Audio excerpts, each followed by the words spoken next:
इस वीक दो टॉपिक बहुत इंपॉर्टेंट था। एक, आरबीआई का एक नया गाइडलाइंस आया था जिसमें उन्होंने प्राइवेट बिजनेसेस को अलाउ किया है बैंक ओपन करने का। और बैंकिंग रिलेटेड एक और न्यूज था कि लक्ष्मी विलास बैंक वो लॉस में चल रही थी तो उसको डीबीएस बैंक के साथ गवर्नमेंट ने मर्ज कर दिया है। तो बैंकिंग वाला पूरा टॉपिक काफी कॉम्प्रिहेंसिव हो जाता 1.5 आवर का, इसलिए मैंने आज नहीं लिया। नेक्स्ट वीक टाइम मिलता है तो हम उसको डिस्कस कर लेंगे बैंकिंग का। दूसरा, prime minister all India presiding officer conference हो रहा था केवड़िया कॉलोनी इन गुजरात। तो वहां पे प्राइम मिनिस्टर ने कहा फिर से कहा, क्योंकि पहले भी इसके बारे में बहुत डिस्कशन हुआ है कि हमारे पास वन नेशन वन इलेक्शन होना चाहिए। तो उसको हम डिस्कस करते हैं एंड उसके रिलेटेड इलेक्टोरल रिफॉर्म को हम डिस्कस करेंगे कि वन नेशन वन इलेक्शन होता क्या है एंड कौन से इलेक्टोरल रिफॉर्म हमें करने चाहिए। तो आउटलाइन है, वन नेशन वन इलेक्शन क्या होता है, बेनिफिट क्या है वन नेशन वन इलेक्शन का, चैलेंजेस क्या क्या हम फेस करते हैं, फ्रीक्वेंट इलेक्शन होगा उसका बेनिफिट क्या होता है। अभी जो हमारा इलेक्शन हो रहा है वो फ्रीक्वेंट इलेक्शन हो रहा है। आप ऐसा देखो तो एवरी 3 मंथ का साइकिल हो तो वन और अदर इलेक्शन इंडिया में अकर हो रहा है। B it Lok Sabha election, B it panchayat election, B it assembly election. से अक्टूबर नवंबर में बिहार में असेंबली इलेक्शन हो रहा था, वो कंक्लूड हुआ। तो अभी हैदराबाद में म्युनिसिपल इलेक्शन हो रहा है, वो कंक्लूड होगा। तो वेस्ट बंगाल में, आसाम में, तमिलनाडु में, केरला में वहां पे इलेक्शन होगा। सो इंडिया में एवरी 3 मंथ 4 मंथ वन और अदर इलेक्शन अकर होता है। सो फ्रीक्वेंट इलेक्शन का बेनिफिट क्या है एंड सोल्यूशन क्या है, जो प्रॉब्लम हम फेस कर रहे हैं फ्रीक्वेंट इलेक्शन का, उसका सोल्यूशन क्या है। So one nation one election क्या है, 3 लेवल पे इंडिया में इलेक्शन होता है। Just a minute. Okay, so 3 level का इंडिया में इलेक्शन होता है। एक इलेक्शन होता है पार्लियामेंट का। पार्लियामेंट का इलेक्शन डिसाइड करता है यूनियन गवर्नमेंट का कंपोजिशन। सो पार्लियामेंट में राज्यसभा है, लोकसभा है। लोकसभा का इलेक्शन डायरेक्ट है, राज्यसभा का इलेक्शन इनडायरेक्ट है। डायरेक्ट इलेक्शन जहां पे पीपल वोट करते हैं, इनडायरेक्ट इलेक्शन जहां पे पीपल के रिप्रेजेंटेटिव वोट करते हैं। देन उसके बाद स्टेट लेजिस्लेचर है, उसके अंदर लेजिस्लेटिव काउंसिल है एंड लेजिस्लेटिव असेंबली है। सो लेजिस्लेटिव काउंसिल अपर हाउस, वहां पे इनडायरेक्ट इलेक्शन होता है। वहां पे इनडायरेक्ट इलेक्शन होता है, लेजिस्लेटिव असेंबली डायरेक्ट इलेक्शन होता है। देन उसके बाद local level. So local level पे रूरल एरिया है तो पंचायत है, अर्बन एरिया है तो अर्बन लोकल बॉडीज है। तो यहाँ पे भी इलेक्शन अकर होता है, डायरेक्ट इलेक्शन होता है। इनडायरेक्ट इलेक्शन कभी भी अकर हो, जैसे राज्यसभा का इलेक्शन है, लेजिस्लेटिव काउंसिल का इलेक्शन है, प्रेसिडेंट का इलेक्शन है, वाइस प्रेसिडेंट का इलेक्शन है, दे आर इनडायरेक्ट इलेक्शन। तो वो कभी भी अकर होगा, उससे कोई ज्यादा डिफरेंस क्रिएट नहीं होता। रीजन, क्योंकि उसमें पब्लिक डायरेक्टली पार्टिसिपेट नहीं करती, उसके इलेक्टोरल कॉलेज में 200 300 400 या 1000 लोग होते हैं, तो वो ज्यादा डिफरेंस क्रिएट नहीं करता। बट जिस इलेक्शन में पब्लिक पार्टिसिपेट करती है वो डिफरेंस क्रिएट करता है। एग्जाम्पल मैं आपको बताऊं, अभी बिहार असेंबली इलेक्शन कंक्लूड हुआ था, उसमें 4.8 करोड़ लोगों ने वोट किया था।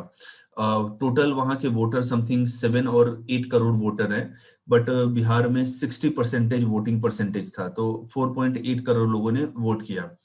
सो 4.8 करोड़ लोग वोट कर रहे हैं, that is a very huge number. But president के इलेक्शन में आप देखो, वाइस प्रेसिडेंट के इलेक्शन में देखो, प्रेसिडेंट के इलेक्शन में मैक्सिमम 5000 लोग वोट करते हैं। अगर आप देखो वाइस प्रेसिडेंट के इलेक्शन में तो 700 800 लोग वोट करते हैं। लेजिस्लेटिव काउंसिल के इलेक्शन में 50 60 लोग वोट करते हैं। तो यहाँ पे ज्यादा लोग वोट नहीं करते हैं, ये मास बेस नहीं होता। तो डायरेक्ट इलेक्शन हमें एक साथ कंडक्ट करना चाहिए, that is one nation one election. So prime minister ने पहले भी एडवोकेट किया था, इलेक्शन कमीशन ने भी पॉलिटिकल पार्टी से डिस्कस किया था और कहा था कि आपका ओपिनियन क्या है, आप हमें बताओ। So one nation, one election means simultaneous election of parliament, Lok Sabha, state legislature, legislative assembly and urban local body and panchayat, उन सब का इलेक्शन एक साथ होना चाहिए। से 2019 में लोकसभा का इलेक्शन हुआ, तो उसी के साथ बिहार का असेंबली इलेक्शन भी हो जाता, उसी के साथ हैदराबाद का म्युनिसिपल कॉरपोरेशन का भी इलेक्शन हो जाता। प्राइम मिनिस्टर ने अभी 80th all India presiding officer conference था, प्रिसाइडिंग ऑफिसर लोअर हाउस में, lower house at parliament level, Lok Sabha है, lower house is legislative, lower house at state level legislative assembly है, तो इसके प्रिसाइडिंग ऑफिसर स्पीकर होते हैं। देन अपर हाउस है union level पे, that is Rajya Sabha, state level पे इट इज लेजिस्लेटिव काउंसिल, तो इसके प्रिसाइडिंग ऑफिसर होते हैं चेयरमैन। तो all India presiding officer conference था ऑन 26 नवंबर 2020, उस दिन ये कंक्लूड हुआ। तो प्राइम मिनिस्टर ने वहां पे वन नेशन वन इलेक्शन को फिर से एडवोकेट किया। उन्होंने कहा कि बार बार इलेक्शन होता है जिसकी वजह से डेवलपमेंट वर्क हैम्पर होता है। एग्जाम्पल मैं आपको बताता हूँ। Home minister of India Amit Shah हैं, बिहार इलेक्शन अभी हो रहा था, तो उसमें भी अमित शाह का इन्वॉल्वमेंट था। देन अभी हैदराबाद में म्युनिसिपल कॉरपोरेशन का इलेक्शन हो रहा है, तो अमित शाह आज वहां पे जाएंगे और वो कैंपेन करेंगे। देन बंगाल इलेक्शन है नेक्स्ट ईयर 2020 के अर्ली में, मार्च अप्रैल के आसपास होगा, फिर से अमित शाह जाके वहां पे कैंपेन करेंगे। तो वो अपना होम मिनिस्ट्री का वर्क कब कर पाएंगे, क्योंकि अराउंड द ईयर उनका टाइम कंज्यूम हो जाता है इलेक्शन के लिए कैंपेन करना, इलेक्शन के लिए स्ट्रेटजी बनाना, क्योंकि वो होम मिनिस्टर हैं, उसके साथ में अपने पार्टी के लीडर भी हैं, तो अपने पार्टी को इलेक्शन में अच्छा परफॉर्म कराना ये भी तो इनकी रिस्पॉन्सिबिलिटी है। तो इलेक्शन अगर बार बार होता है तो ये डेवलपमेंट वर्क को हैम्पर करता है, गवर्नमेंट डेवलपमेंट पे कंसंट्रेट नहीं कर पाती, बट इलेक्शन कैंपेन पे, इलेक्शन स्ट्रेटजी पे गवर्नमेंट कंसंट्रेट कर पाती है। There should be single voter list for all poll in the country. Lok Sabha election के लिए अलग वोटर लिस्ट होता है, स्टेट इलेक्शन के लिए अलग वोटर लिस्ट होता है, पंचायत म्युनिसिपैलिटी के लिए अलग वोटर लिस्ट होता है, एक ही वोटर लिस्ट होना चाहिए। और सिंपल है, अगर किसी का डेथ होता है तो वोटर लिस्ट से उसका नाम हटा दो, कोई नया किसी का अभी 18 ईयर कंप्लीट हुआ उसको वोटर लिस्ट में ऐड करो, कोई कहीं से माइग्रेट होके आया तो उसको वोटर लिस्ट में आप ऐड करो, तो सिंगल वोटर लिस्ट होना चाहिए। तो मल्टीपल वोटर लिस्ट को मैनेज करना ये बहुत डिफिकल्ट प्रपोजिशन हो जाता है। दूसरा, प्राइम मिनिस्टर ने प्रिसाइडिंग ऑफिसर से ऐसा भी कहा कि आप लोग क्या करो, अपना दिमाग लगाओ और जो गवर्नमेंट के रूल्स रेगुलेशन लॉज हैं उसको आप सिंप्लीफाई करो, सो दैट एक कॉमन पर्सन भी उसको समझ पाए और पूरा का पूरा प्रोसेस बहुत इजी हो जाए। दूसरा, जो काम के लॉ नहीं है, जो रिडंडेंट लॉ है, उसको आप फेज आउट कर दो। So prime minister ask presiding officer to apply their mind to simplify language of a statute book and allow for the easier process to weed out redundant law. जो काम का नहीं है उसको आप निकाल दो। जैसे कभी कभी कोई गवर्नमेंट का बिल आता है और मेरे को जब उसका एनालिसिस करना होता है, तो मैं जब उसका ओरिजिनल टेक्स्ट देखता हूँ तो काफी डिफिकल्ट होता है वो अंडरस्टैंड करने में, बिकॉज उसके अंदर बहुत सारे टेक्निकल वर्ड्स को वो यूज करते हैं, and that also in spite of 7-8 year से मेरा एक्सपीरियंस है, मैं गवर्नमेंट बिल को ऑब्जर्व कर रहा हूँ, उसको पढ़ रहा हूँ, then also I face difficulty. But जो फर्स्ट टाइमर गवर्नमेंट बिल को देखेगा तो शायद ही वो 5% भी उसमें से नहीं समझ पाएगा। तो गवर्नमेंट के जो डॉक्यूमेंट्स होते हैं उसमें हमें लीगल लैंग्वेज को बहुत सिंप्लीफाई करके लिखना चाहिए, so that anyone can understand, क्योंकि कॉमन पर्सन जब इसको समझेगा तभी तो वो अपना ओपिनियन फ्रेम कर पाएगा, whether this thing is good, whether this thing is bad. एक और मैं आपको एग्जांपल बताता हूँ। अभी मार्च 2020 से लेके टिल जून 2020 कोरोना वायरस की वजह से लॉकडाउन लगा था। उस समय होम मिनिस्ट्री ने टोटल 3900 से भी ज्यादा उन्होंने नोटिफिकेशन रिलीज किया था, जैसे लॉकडाउन कैसे लगना चाहिए, नाइट लॉकडाउन कैसे लगना चाहिए, लॉकडाउन के अंदर कौन सी चीज परमिसिबल है, कौन सी चीज परमिसिबल नहीं है, टेस्टिंग कराना चाहिए। 3900 नोटिफिकेशन। और कभी कभी तो ऐसा होता था कि नोटिफिकेशन नंबर 48 वो कॉन्ट्राडिक्ट कर रहा था नोटिफिकेशन नंबर सेकंड से। तो कैसे हम उसको ट्रैक करें। दूसरा एग्जांपल मैं बताता हूँ। अभी 23 नवंबर से गवर्नमेंट ऑफ गुजरात ने अलाउ किया था कि हम गुजरात में स्कूल एंड कॉलेजेस को अलाउ करेंगे। तो मेरा ऐसा ओपिनियन था कि हमें क्या करना चाहिए, सारा डॉक्यूमेंट को एक जगह पे रखना चाहिए सो दैट इन केस अगर कोई इंस्पेक्शन में भी आता है तो हम उसको बता पाएंगे कि देखो सर, ये सारा एसओपी है जो होम मिनिस्ट्री ने अलाउ किया है, ये एसओपी है जो गुजरात गवर्नमेंट ने अलाउ किया है, और हम इस सबको फॉलो करके और हम क्लास को स्टार्ट कर रहे हैं। तो जब मैं सारे डॉक्यूमेंट को डाउनलोड कर रहा था, गवर्नमेंट ऑफ गुजरात का नोटिफिकेशन क्या है, सेंट्रल गवर्नमेंट का क्या है, सेंट्रल गवर्नमेंट भी ministry of home, ministry of education का नोटिफिकेशन क्या है, और सबको जब मैं डाउनलोड करके प्रिंट करके एक फाइल में डाल रहा था, तो ये पूरा फाइल बहुत बल्कि हो गया और इसके अंदर total number of pages 800-900 pages से ज्यादा एक्सीड हो गए। सो गवर्नमेंट जो भी डॉक्यूमेंट लेके आता है उसको बहुत ही सिंपल लैंग्वेज में प्रेजेंट करना चाहिए सो दैट एक लेमैन भी उसको समझ पाए। जब वो समझेगा तभी तो इम्प्लीमेंट करेगा। तो ये प्राइम मिनिस्टर ने प्रिसाइडिंग ऑफिसर को कहा। नाउ बेनिफिट क्या है, अगर सारा इलेक्शन हम एक साथ कंडक्ट करेंगे तो उसका बेनिफिट क्या है। लोकसभा इलेक्शन अप्रैल मई 2019 में अगर हुआ लोकसभा इलेक्शन, बिहार इलेक्शन ये हुआ date is in October 2020, just 1 year का गैप है। तो क्यों नहीं हम बिहार इलेक्शन को लोकसभा के इलेक्शन के साथ ही क्लब कर देते हैं, लोकसभा के इलेक्शन के साथ ही कर लेते हैं। जैसे ये इस तरीके से हो सकता था। ये एक पोलिंग बूथ है, आप पोलिंग बूथ में एंटर हो रहे हैं तो यहाँ पे एक ईवीएम रखा हुआ है जिसके अंदर लोकसभा के कैंडिडेट के नाम है। तो आप जाओ ईवीएम को प्रेस करो और आपने अपना वोट रजिस्टर कर दिया। उसके बाद आप यहाँ पे मूव करो, यहाँ पे असेंबली जो एमएलएज हैं उनका नाम होगा, ईवीएम होगा, आप उसको प्रेस करो और अपना वोट रजिस्टर करो और फिर यहाँ से आप बाहर निकल जाओ पोलिंग बूथ से। तो ये बहुत ही सिंपल है। बिहार इलेक्शन में इलेक्शन कमीशन ने 625 करोड़ रुपीस स्पेंड किया है। अगर हम इसको लोकसभा इलेक्शन के साथ क्लब करते हैं तो शायद हम इस पैसे को बचा पाते हैं और इस पैसे को हम किसी और डेवलपमेंट एक्टिविटी में यूज कर पाते हैं।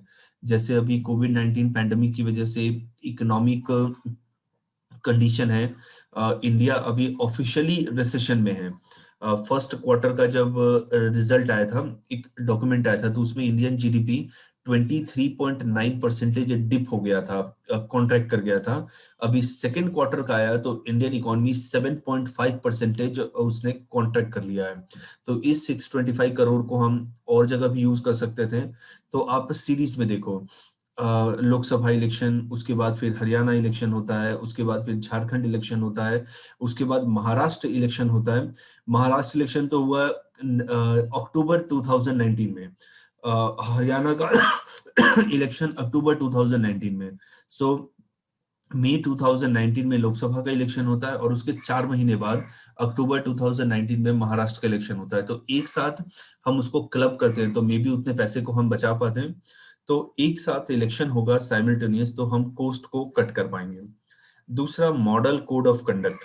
मॉडल कोड ऑफ कंडक्ट कब लगता है, जिस दिन इलेक्शन कमीशन ऑफ इंडिया, जैसे मैं बिहार का एग्जांपल लूं क्योंकि अभी वहां पे इलेक्शन हुआ था। बिहार का गवर्नेंस स्ट्रक्चर कैसा है कि चीफ मिनिस्टर बिहार स्टेट को रूल कर रहे हैं। जिस दिन बिहार असेंबली इलेक्शन अनाउंस होता है तो उस दिन से election commission of India Bihar को रूल करने लगेगा। चीफ मिनिस्टर कोई मेजर डिसीजन नहीं ले पाएंगे, कोई मेजर ट्रांसफर नहीं कर पाएंगे, ऑफिसर का ट्रांसफर, ऑफिसर का पोस्टिंग, ये सारा election commission of India oversee करेगा। और ये कब से कब तक, जिस दिन इलेक्शन का डेट अनाउंस हुआ टिल नई गवर्नमेंट का formation. So model code of conduct applicable होता है जिस दिन इलेक्शन का डेट अनाउंस हुआ टिल काउंटिंग तक, जब तक काउंटिंग है तब तक। लेकिन जब तक नई गवर्नमेंट का फॉर्मेशन नहीं होता, सिचुएशन नॉर्मल नहीं होता। तो मैं बिहार असेंबली इलेक्शन के कंटेक्स्ट में आपको बताता हूँ। इलेक्शन कमीशन ऑफ इंडिया ने अनाउंस किया on 25th of September that Bihar में असेंबली इलेक्शन को हम कंडक्ट करेंगे 25 सितंबर 2020। वोटिंग होता है 28 अक्टूबर, 3 नवंबर, 7 नवंबर, 3 फेज में था, तो वोटिंग 3 दिन होता है। इसका रिजल्ट डिक्लेयर होता है 10 नवंबर को, एंड नई गवर्नमेंट का फॉर्मेशन होता है 17 नवंबर को। सो 25 सितंबर टू 17 नवंबर, ऑलमोस्ट 2 मंथ वहां पे गवर्नेंस पूरा डिसरप्ट हो गया। अगर आप लोकसभा इलेक्शन देखो, लोकसभा इलेक्शन 7 फेज में अकर हुआ था, तो जिसकी वजह से 3 मंथ में गवर्नमेंट ऑफ इंडिया को इलेक्शन कमीशन ऑफ इंडिया जो है वो चला रहा था। So model code of conduct is huge disrupter in normal life, और गवर्नेंस उस समय पूरा का पूरा ठप हो जाता है, पूरा का पूरा स्टैंड स्टिल कंडीशन पे आ जाता है।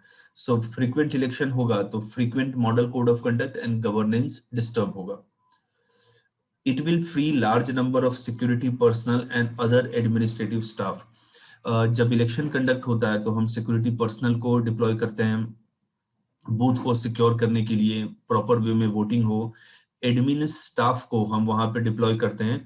एडमिन स्टाफ स्कूल के टीचर होते हैं, दूसरे गवर्नमेंट ऑफिसर होते हैं, तो उनको हम वहां पे डिप्लॉय करते हैं। सो अगर इलेक्शन एक ही बार हो जाएगा तो ये एडमिन स्टाफ को हम दूसरे वर्क इनको हम एलोकेट कर पाएंगे। जैसे टीचर को हम इलेक्शन का ड्यूटी देते हैं, तो अब उनको इलेक्शन का ड्यूटी नहीं देंगे, उनको अपना नॉर्मल टीचिंग एक्टिविटी कंडक्ट करना पड़ेगा।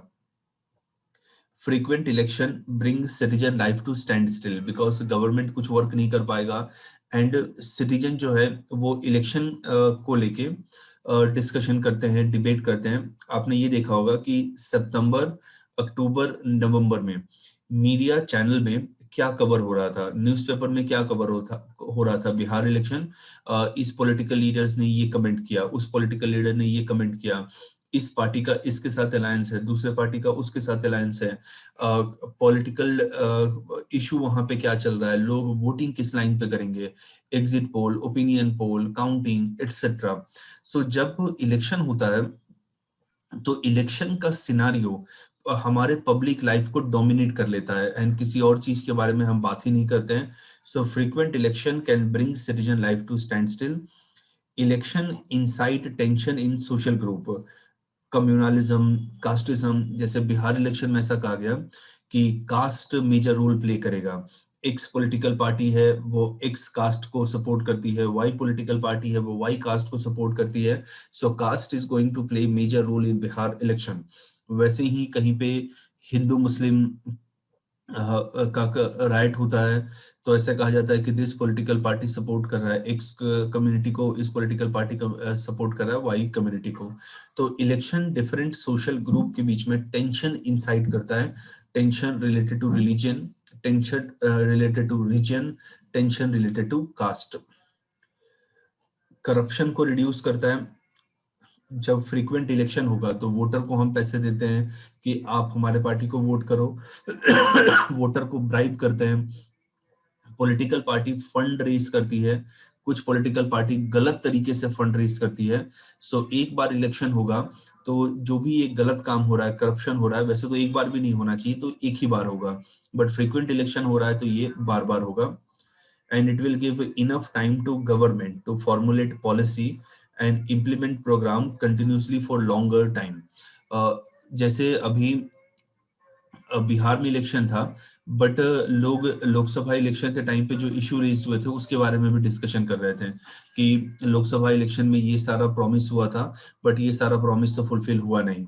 सो अगर एक बार इलेक्शन होगा तो गवर्नमेंट को 5 ईयर मिलेगा, और 5 ईयर में गवर्नमेंट जो भी अपने प्रोग्राम, पॉलिसी, एजेंडा है उसको इम्प्लीमेंट कर पाएगी। Whether that agenda is good और बैड, ये पब्लिक इसको जज करेगी, और पब्लिक को लगता है कि गवर्नमेंट ने ठीक से काम नहीं किया, तो then public has option to change government. So this is the benefit of a simultaneous election at a panchayat level, at a assembly level, and at a Lok Sabha level.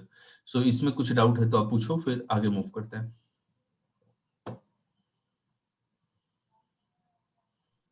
Sir yes yes ध्रुव पूछो आप।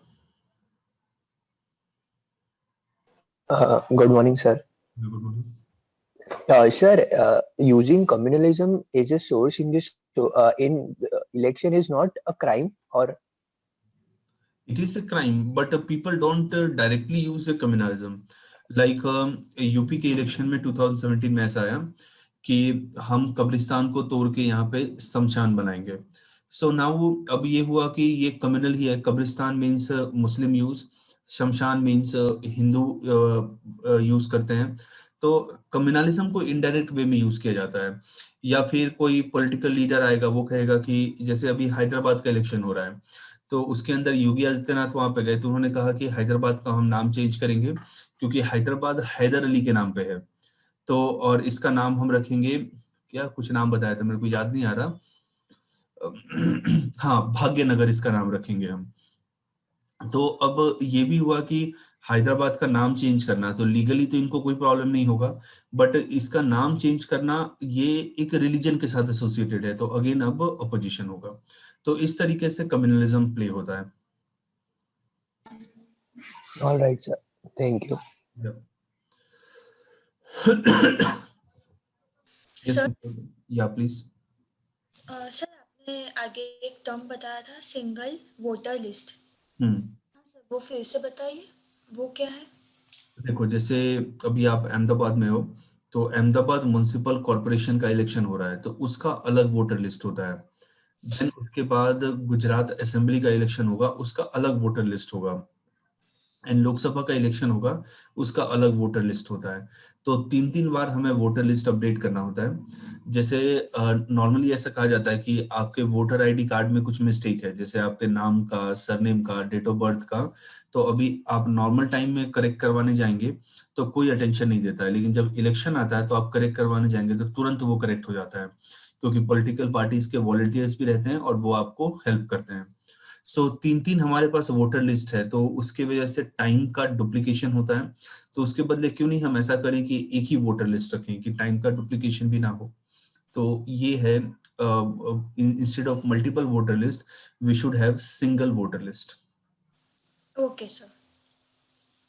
Sir model code of conduct वाला जो था ना, वो समझाना फिर से। देखो, आज election commission of India announce करता है कि बिहार इलेक्शन कंडक्ट होगा 28 अक्टूबर, 3 नवंबर, 7 नवंबर के बीच में। जिस दिन वो अनाउंस करता है इलेक्शन का डेट, उस दिन से model code of conduct applicable हो जाता है, और वो तब तक रहेगा जब तक काउंटिंग नहीं हो जाता। तो उस समय जो गवर्नमेंट है वो कोई प्रोजेक्ट लॉन्च नहीं कर सकती, वो किसी ऑफिसर का ट्रांसफर नहीं कर सकती, यानी गवर्नमेंट रहेगी बट गवर्नमेंट कोई भी मेजर डिसीजन नहीं ले पाएगी। फिर उसके बाद इलेक्शन का रिजल्ट आया, नई गवर्नमेंट का फॉर्मेशन होगा। जब नई गवर्नमेंट ने ओथ ले लिया, उसके बाद ही वर्क चालू होता है। तो से बिहार इलेक्शन के कंटेक्स्ट में देखो, 25 सितंबर को इलेक्शन कमीशन ने अनाउंस किया कि बिहार में अब इलेक्शन हम कंडक्ट करेंगे, और नई गवर्नमेंट का फॉर्मेशन हुआ 17 नवंबर को। तो टोटल 2 मंथ का टाइम लग गया, और 2 मंथ में बिहार में कोई गवर्नमेंट ही नहीं है। गवर्नमेंट है but just for a formality. Major work कौन करेगा, तो सारा का सारा इलेक्शन कमीशन ऑफ इंडिया करेगा। तो 2 महीने के लिए कोई भी काम वहां पे नहीं हो रहा है। मतलब सारे डिसीजन इलेक्शन कमीशन ही लेगा सर? हाँ, सारे डिसीजन ऑफिसर के ट्रांसफर करने का वो इलेक्शन कमीशन लेगा। बाकी कोई भी डेवलपमेंट प्रोजेक्ट नहीं आ पाएगा, जैसे कोई नई ब्रिज नहीं बन पाएगी, कोई नया रोड नहीं पास हो पाएगा, कोई नई फैक्ट्री इंस्टॉल नहीं होगी, यानी गवर्नमेंट की तरफ से कोई भी काम नहीं होगा। Okay sir, thank you. Good morning sir. Good morning sir, ये model code of conduct ULB में भी यही होता है सर? हर एक इलेक्शन में ये होता है? हाँ, हर एक इलेक्शन में, वेदर डायरेक्ट है इनडायरेक्ट है, सबके अंदर ये होता है model code of conduct. Okay sir. क्योंकि मॉडल कोड ऑफ कंडक्ट नहीं होगा तो जो गवर्नमेंट ऑफ द डे है वो इन्फ्लुएंस कर पाएगा ना। जैसे कि सपोज करो यहाँ पे अभी गुजरात में इलेक्शन हो रहा है, और यहाँ का डिस्ट्रिक्ट कलेक्टर जो है वो रूलिंग पार्टी को सपोर्ट नहीं कर रहा है, तो मैं क्या करूंगा, डिस्ट्रिक्ट कलेक्टर को यहाँ से ट्रांसफर करके किसी और डिस्ट्रिक्ट कलेक्टर को लेके आ जाऊंगा। या इलेक्शन, जैसे कल इलेक्शन है और आज गवर्नमेंट ने एक बहुत ही जैसे अनाउंस कर दिया उसने कि अहमदाबाद में मेट्रो प्रोजेक्ट हम लेके आने वाले हैं, तो वोटर तो उसको वोट कर देंगे। तो कोई वोटर को इन्फ्लुएंस ना करे, गवर्नमेंट अपने पावर को मिसयूज ना करे, तो that's why model code of conduct होता है। इसको ओके सर। हिंदी में आचार संहिता कहते हैं। कुछ और डाउट किसी को? Sir, yes. sir, does this include municipal corporation like local elections or just state and national elections? No, it include local election also, because right now election for Greater Hyderabad Municipal Corporation is going on. So today is the last day for campaigning, and then MCC will be reinforced, which means no one can campaign, no one can go for any major announcement. So this is applicable for all the major election, be it panchayat, be it municipal corporation, be it assembly election, be it Lok Sabha. Okay, sir. इसलिए मैं आपको कहता हूँ ना कि you should read newspaper. जैसे आप newspaper पढ़ोगे ना तो उसमें ऐसा आएगा कि today is last date for campaigning for Hyderabad municipal election. Voting से 24 आवर्स पहले हम कैंपेनिंग को बंद कर देते हैं। अर्लियर इट वाज 48 आवर्स, अब हमने इसको 24 आवर्स रखा है, तो कैंपेनिंग को बंद कर देंगे। तो आपको आइडिया आएगा कि okay this thing is applicable in local election as well. तो न्यूज़पेपर को जितना हो सके पढ़ना, if you are not getting time then at least newspaper के हेडलाइंस को पढ़ना, सो वो आपको बहुत बेटर इंसाइट देगा। एंड इन एग्जामिनेशन किस वे में भी वो कंफ्यूज करके क्वेश्चन को प्रेजेंट करे, you will be in the position to answer that thing. कुछ और डाउट किसी को? ओके, तो हम आगे प्रोसीड करते हैं। Now what is the challenges of one nation one election? Simultaneous election हम कंडक्ट कर रहे हैं, उसका चैलेंजेस क्या है? फर्स्ट चैलेंजेस ये है कि हमें कॉन्स्टिट्यूशनल अमेंडमेंट करना पड़ेगा। आर्टिकल 83 के अंदर चेंज करना पड़ेगा, आर्टिकल 172 के अंदर चेंज करना पड़ेगा। आर्टिकल 83 ड्यूरेशन ऑफ पार्लियामेंट के बारे में बताता है। ड्यूरेशन ऑफ राज्यसभा एक कंटिन्यूअस हाउस है, वो कभी डिसॉल्व नहीं होता। लोकसभा का ड्यूरेशन 5 ईयर है। Article 172 duration of state legislature, legislative council continuous house है just like Rajya Sabha, but legislative assembly उसका ड्यूरेशन 5 ईयर है। सो कॉन्स्टिट्यूशन अमेंडमेंट करना पड़ेगा हमें।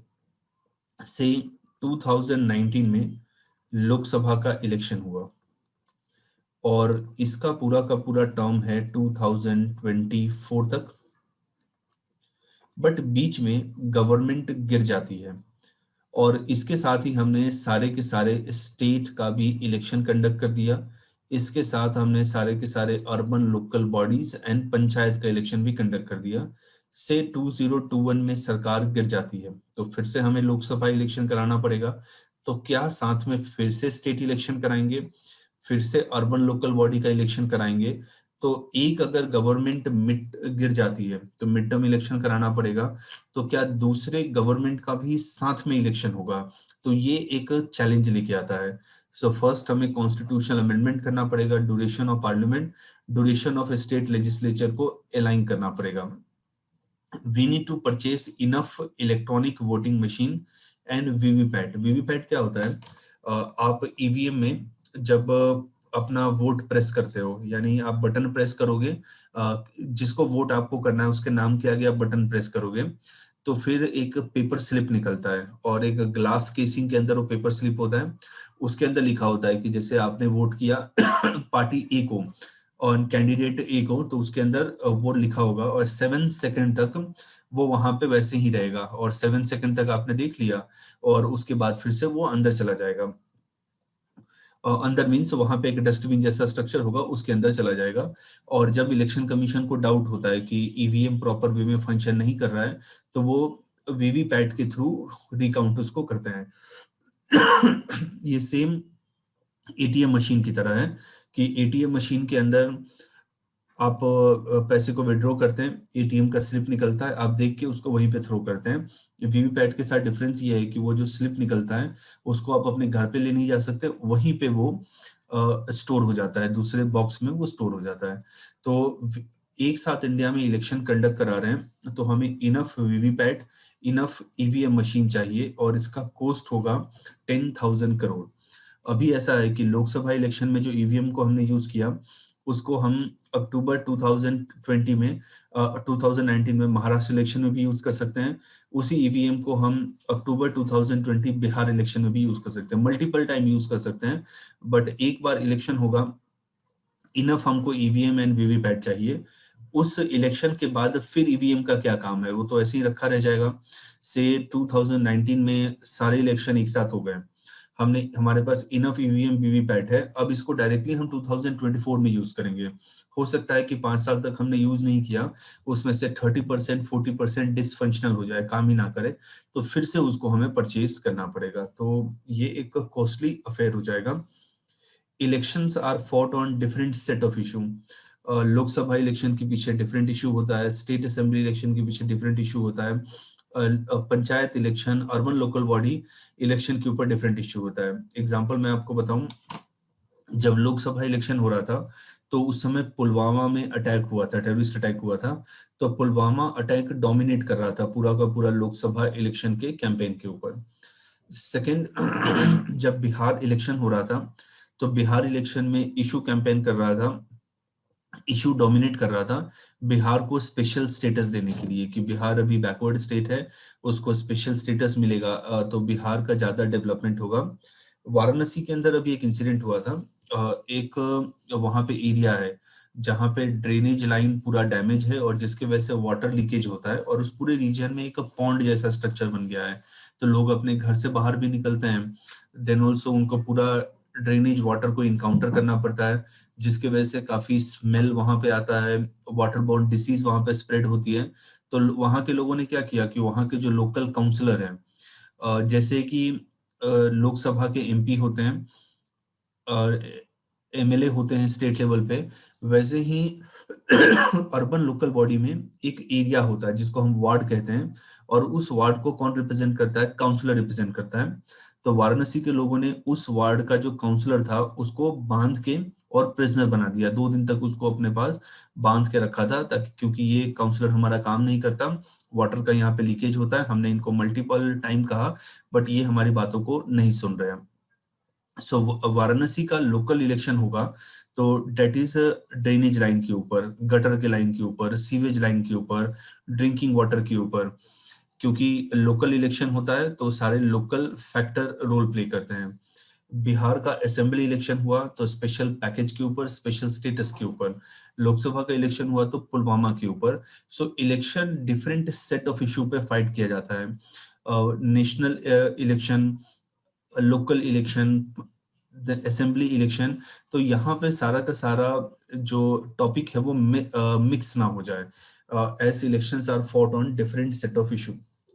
अगर नेशनल गवर्नमेंट, स्टेट गवर्नमेंट अपना मेजोरिटी लूज कर जाता है बिफोर एक्सपायरी ऑफ टर्म, तब हम क्या करेंगे, क्या फिर से इलेक्शन कराएंगे या फिर 3 साल 2 साल जो टर्म बचा होगा उसमें कोई भी गवर्नमेंट नहीं होगा। तो ये भी एक चैलेंज लेके आता है। So this are the challenges कि हम साइमल्टेनियस इलेक्शन नहीं करा पा रहे, बट इसका बेनिफिट ज्यादा है compare to losses. Frequent election का बेनिफिट क्या है?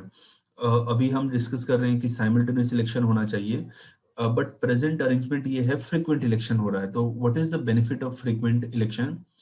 Political leaders and political parties को अकाउंटेबल होल्ड कर रहा है। लोकसभा इलेक्शन में हमने वोट किया पॉलिटिकल लीडर्स को, अब बिहार इलेक्शन में फिर से वो हमारे सामने आएंगे तो हम कहेंगे कि सर लोकसभा इलेक्शन में जो आपने प्रॉमिस किया था वो तो अभी तक फुलफिल आपने किया नहीं, ठीक है, तो अब हम किसी और पॉलिटिकल पार्टीज को सपोर्ट करेंगे, वोट करेंगे। So enhance political leaders and parties accountable so that they work for citizen, they don't work for themselves. Boost economy at grass root level, किस तरीके से जब इलेक्शन होगा तो हमें व्हीकल चाहिए। सो पॉलिटिकल पार्टी क्या करेगी, व्हीकल्स को हायर करेगी, पॉलिटिकल पार्टीज को बैनर चाहिए, पॉलिटिकल पार्टीज को होर्डिंग चाहिए। सो इसकी वजह से लोकल इकोनॉमी बूस्ट होता है। जैसे इंडिया में मैरिजेस होते हैं, इंडिया में सोशल ओकेशन होता है, तो जिसका इकोनॉमिक बेनिफिट हमें मिलता है, तो वैसे ही इलेक्शन होता है उसका भी इकोनॉमिक बेनिफिट होता है। लोग एक जगह से दूसरी जगह ट्रांसपोर्ट करते हैं, उसके लिए ट्रांसपोर्टेशन का मीन्स चाहिए। कहीं पे रैली हो रहा है तो वहां पे जो ग्राउंड हो रहा है, ग्राउंड को हमें रेंट पे लेना पड़ेगा, बैनर छपवाना है, उसके लिए हमें पैसे चाहिए, तो ये लोकल इकोनॉमी को बूस्ट करता है। पब्लिक के अंदर discipline and sense of responsibility लेके आता है। बार बार इलेक्शन होगा तो पब्लिक को अपने सिविक रोल के बारे में पता चलेगा। जैसे हम इस कंट्री में सारे राइट्स को एंजॉय कर रहे हैं, तो हमारे ड्यूटीज भी है कि हम इलेक्शन में प्रॉपर वे में वोट करें, हम गवर्नमेंट को इलेक्ट करें। So this is our duty. So public discipline and sense of responsibility लोगों के अंदर आएगा, और ये लोगों को रिमाइंड करेगा कि if you are living in a democratic country like India, so आपका भी कुछ ड्यूटीज है which you have to perform, and one of the principal duty in democratic country like India is to vote in election. अगर आप election में vote नहीं करते हैं, then you don't have any right to complain about non functioning of government. Frequent election होगा जिसकी वजह से लोकल इशू नेशनल इशू वो मिक्सअप नहीं हो जाता। लोकल इशू के लिए अलग इलेक्शन है, नेशनल इशू के लिए अलग इलेक्शन है। So this are benefit of frequent election. Now solution क्या है? एक सॉल्यूशन ये है कि पूरा का पूरा इलेक्शन प्रोसेस 2 मंथ तक चलता है, क्यों नहीं हम उसको कम करके से 15 डेज 20 डेज में खत्म कर दें। तो ड्यूरेशन को अगर हम कम करेंगे तो उसके रिलेटेड प्रॉब्लम भी कम हो जाएगा। जैसे 2 मंथ तक इलेक्शन चलता है, तो 2 मंथ के लिए गवर्नेंस स्टैंड स्टिल पोजीशन पे है। So why not it can be done in 10-15 days. We have required technology, we have required machinery, and we have required money also, resources also. Second, election के अंदर money power को हम कम कर दें। जैसे कोई रिच कैंडिडेट है तो वो 1 से 100 करोड़ रुपए स्पेंड कर रहा है इलेक्शन कंटेस्ट करने के लिए। कोई पुअर कैंडिडेट है तो वो से 1 करोड़ स्पेंड कर रहा है। तो जो रिच कैंडिडेट है उसको ज्यादा बेनिफिट होगा compare to poor candidate. So we need to cut money power in election. Election contest करने का एक पैरिटी लेके आना चाहिए कि whether it is rich party, poor party, rich candidate, poor candidate, सबको एक पर्टिकुलर मनी ही स्पेंड करना है। उससे ज्यादा कोई अगर मनी स्पेंड करता है तो that will be counted as illegal thing. So this is all about one nation one election. इसमें कुछ डाउट है तो आप पूछो, फिर हम इलेक्टोरल रिफॉर्म्स को डिस्कस करेंगे। Sir yes sir, benefits of frequent election में जो फर्स्ट पॉइंट था एनहांस पॉलिटिकल लीडर्स, वो वाला समझाइए फिर से। देखो, अभी 2019 में लोकसभा इलेक्शन हुआ, तो उस समय पॉलिटिकल लीडर्स हमारे पास आते हैं और वो हमारे सामने हाथ जोड़ के कहते हैं कि आप मुझे वोट दो। तो मैं कहूंगा कि ठीक है सर, मैं आपको वोट तो दूंगा, बट इंडिया के डेवलपमेंट के लिए आपका विजन क्या है? आप वोट मेरा लेने के बाद आप मेंबर ऑफ पार्लियामेंट बनोगे तो आप इस रीजन का डेवलपमेंट कैसे करोगे? फिर अब असेंबली इलेक्शन होता है 2020 में, फिर से वो मेरे पास आते हैं, तो मैं उनको कहूंगा कि सर आपने 2019 में जो प्रॉमिस किया था उसको तो आपने फुलफिल किया नहीं, आप जस्टिफाई करो कि क्यों आपने फुलफिल नहीं किया। तो वो रीजन देंगे कि because of so and so reason हमने फुलफिल नहीं किया। तो मैं कहूंगा कि sir this reason is not acceptable, this reason is not justified, तो इस बार हम आपको वोट नहीं करने वाले, will vote for some other political party. से 2022 में अब पंचायत इलेक्शन होगा, फिर से वो मेरे पास आएंगे, तो मैं कहूंगा कि सर आपकी पार्टी ने तो कोई भी प्रॉमिसेस को फुलफिल नहीं किया है, why should I vote for you.